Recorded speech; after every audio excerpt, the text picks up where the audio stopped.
Salut les amis, j'espère que vous allez bien.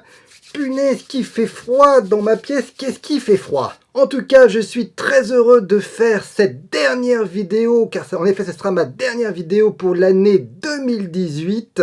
J'espère en tout cas que vous êtes en train de passer de bonnes fêtes de fin d'année. En tout cas, je vais vous parler d'Aquaman, qui est probablement le blockbuster de cette fin d'année. Je vais tout vous dire après le générique.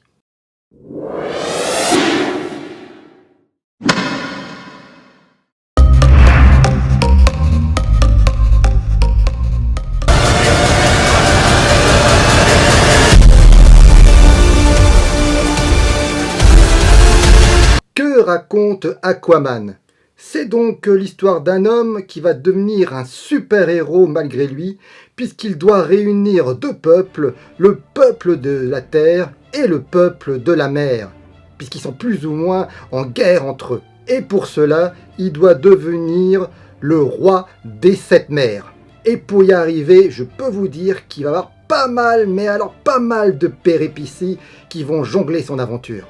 Personnellement, j'attendais Aquaman avec une certaine impatience. Tout d'abord, je suis un fan hardcore de DC Comics. Pour moi, Batman, Superman, Wonder Woman sont des super-héros qui m'ont toujours fait rêver lorsque j'étais gosse. Et encore aujourd'hui, je lis de temps en temps quelques aventures qui me réjouissent à chaque fois. Ensuite, je suis un passionné des fonds marins. Pendant plusieurs années, j'ai fait de la plongée. En raison de problèmes d'oreille, au moment d'une plongée, j'ai dû arrêter. Et par conséquent, j'ai donc toujours été fasciné par les fonds marins. Et donc des films comme 20 milieux sous les mers, Abyss, oui même le dessin animé La Petite Sirène de chez Disney, ou les documentaires comme Le Monde du Silence de Cousteau, toutes ces œuvres-là m'ont toujours enthousiasmé et fasciné. Et puis, le réalisateur, c'est James Wan. Rappelons-le, James Wan, c'est lui qui a, entre guillemets, ressuscité le film d'horreur pour le grand public. Il a mis en scène le premier Saw, Insidious, la série des Conjuring. C'est pour moi le seul réalisateur qui réussit vraiment à me faire flipper avec des jumpscares. Ensuite, il a mis en scène des films comme Death Sentence et surtout Fast and Furious 7, où là, il a montré ses aptitudes à mettre en scène des scènes d'action bourrines. Bref, sur le papier, James Wan, c'est l'homme de la situation pour mettre en scène Aquaman. Est-ce le cas? Au niveau des influences, ce film, il y en a vraiment de multiples. Tout d'abord, le personnage d'Aquaman s'appelle Arthur. Et c'est pas un hasard, puisqu'au moment du film, il doit chercher un trident qui a de multiples pouvoirs et va probablement l'aider à devenir roi. Ça vous rappelle rien ça? Bien évidemment, ça rappelle l'Excalibur, les chevaliers de la table ronde, on est tout à fait dedans. Ensuite, c'est un grand film d'aventure, une œuvre épique, et Jules Verne est très souvent cité. Il n'y a pas que 20 milieux sous les mers, il y a aussi Voyage au centre de la Terre, bref, Jules Verne est vraiment au centre de ce film. Et d'ailleurs, dès le départ, il est cité. Bien évidemment, Aquaman est issu des comics. Il faut savoir qu'Aquaman est apparu dès 1941. Mais le film est surtout influencé par des œuvres parues en 2011. Alors vous allez toujours me dire, qu'ai-je pensé de ce film? Je pense que vous l'avez deviné en voyant mon sourire sur mon visage. J'ai adoré ce film. C'est pas un film parfait, c'est probablement pas un chef-d'œuvre, mais c'est vraiment un putain de film d'aventure, un vrai grand spectacle, et ça fait longtemps, mais alors longtemps que j'en ai pas eu un de cette trempe. Alors je vous ai résumé un peu l'intrigue, évidemment elle est toute simple, on pense bien évidemment à l'épopée du Seigneur des Anneaux, c'est le cas, il y a beaucoup de références qui rappellent le Seigneur des Anneaux. On pense aussi à Star Wars, à Indiana Jones. Comme vous le savez probablement, Aquaman se déroule une grande partie sous l'eau. Alors il n'y a pas 150 façons de mettre en scène des scènes d'action sous l'eau. Ou alors vous tournez ça dans une piscine, mais vu le récit, vu la complexité de l'intrigue, vous comprenez que c'est tout simplement impossible de montrer l'Atlantide via une piscine.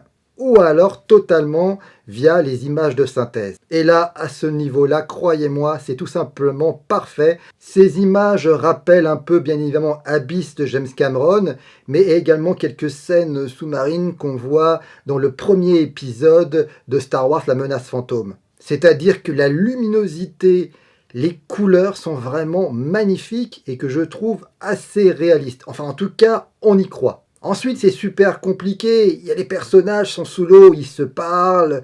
Et bien évidemment, leur costume, leur chevelure, doit bouger en osmose avec l'eau. Et bien là encore, j'ai trouvé que globalement, c'était très réussi. Ensuite, James Wan, on sait qu'il est capable de mettre en scène des scènes d'action totalement décomplexées. Et là, dans ce film, il s'en donne à cœur joie. Que ce soit sous l'eau, ou sur Terre, c'est tout simplement un spectacle grandiose. Il y a même des scènes d'action assez novatrices dedans, car en effet, il y a beaucoup de petits plans séquences qui peuvent parfois rappeler les grandes heures de la trilogie de Matrix. Il y a notamment une scène qui se passe en Grèce, je crois, où on voit des protagonistes courir sur les toits d'une cité, tout ça en plan séquence, et croyez-moi, c'est une véritable claque de mise en scène. Mais James Wan n'a pas oublié qu'il est également un réalisateur de films d'épouvante. Et il y a des moments vraiment sombres, voire glaçants dans le film. Il y a cette scène magnifique qui se passe dans une fosse marine, et on voit une multitude de créatures noires qui hantent cette fosse et qui entourent les personnages. C'est en plan séquence, c'est absolument magnifique. Bref, dans la mise en scène de James Wan et dans les plans, eh bien, il y a du merveilleux, il y a de l'action décomplexée et il y a quelques moments, on va dire, d'épouvante assez effrayants. Bref, c'est vraiment un film complet au niveau de la forme. Au niveau des acteurs, là encore, je trouve qu'au grosso modo, ils s'en sortent très bien. Faut dire que le casting est assez impressionnant. Il y a quand même donc Jason Momoa qui joue bien sûr Aquaman, Amber Heard qui joue Mera, donc la copine d'Aquaman et qui va donc l'aider dans ses aventures. Et il y a donc William Dafoe, Patrick Wilson, Nicole Kidman qui joue la maman d'Aquaman. Il y a même Dolph Lundgren. Bref, c'est un sacré casting pour un blockbuster, c'est vraiment un casting 4 étoiles et ça fait longtemps qu'on n'a pas vu ça dans un blockbuster. Ça fait vraiment plaisir et on voit qu'ils s'éclatent tous à interpréter leurs personnages. Comme vous le savez, un film de super-héros pour exister a besoin vraiment de super méchants. Est-ce qu'ils sont dignes ? Moi je pense que oui. D'abord il y a le beau-frère d'Aquaman qui est le roi de ces royaumes et qui n'a pas envie, n'aura pas du tout envie de laisser sa place à Aquaman, et donc il va tout faire pour l'anéantir. Surtout que pour lui, les hommes, le peuple de la Terre, c'est une réelle menace, c'est donc lui qui organise cette guerre contre eux.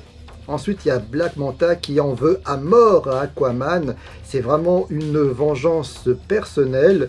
Et là aussi, je trouve que c'est un méchant assez charismatique. D'ailleurs, son design fait débat. Moi, je trouve que c'est un design plutôt réussi, étrange peut-être, mais c'est le design qu'on voit dans les bandes dessinées. Car oui, il faut le dire, Aquaman est un film très fidèle aux comics. Et vu la complexité du projet, je trouve que c'est un véritable exploit.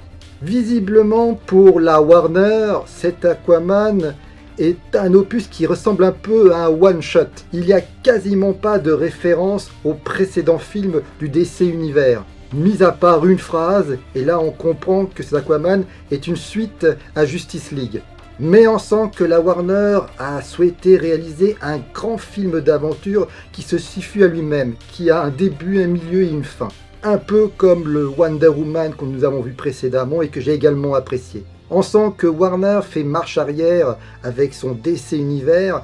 Ils ont au début tenté de copier Marvel en souhaitant également recréer leur propre univers avec des aventures, des films qui se suivent. Ils voient malheureusement que ça ne fonctionne pas du tout auprès d'un certain public et de la critique. Et je pense qu'ils ont raison de faire des films un peu one-shot comme ça, un peu comme la trilogie de Dark Knight de Nolan. Voilà, il y a un début, un milieu, une fin.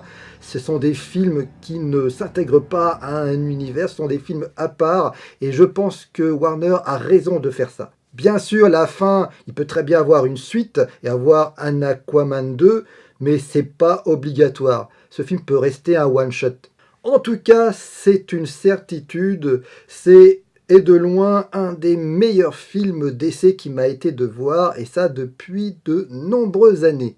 Enfin, un super-héros original et crédible sur grand écran. C'est une vraie claque visuelle, c'est un vrai grand spectacle, un film d'aventure simple et jouissif, une œuvre épique.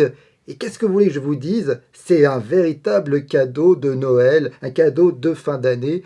Et si vous aimez les vrais films d'aventure à grand spectacle, eh bien allez-y, je pense que vous ne le regretterez absolument pas.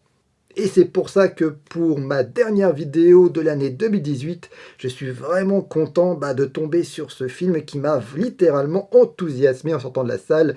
Je l'ai vu en IMAX et punaise, je peux vous dire que j'ai pris un pied total en le voyant et franchement, j'avais vraiment des craintes, mais encore une fois, merci James Wan. Bref, je termine là ma vidéo. Dites-moi ce que vous avez pensé du film. Likez la vidéo, partagez-la si vous appréciez mon travail. Abonnez-vous à ma chaîne si vous ne souhaitez pas louper la prochaine. Et je vous dis encore merci. Merci d'être de plus en plus nombreux à regarder mes vidéos. Ça me fait énormément plaisir. C'est grâce à vous que je continue. Vous êtes vraiment mon moteur. Encore une fois, merci. Et je vous dis à une prochaine fois, à l'année 2019. Allez, bye!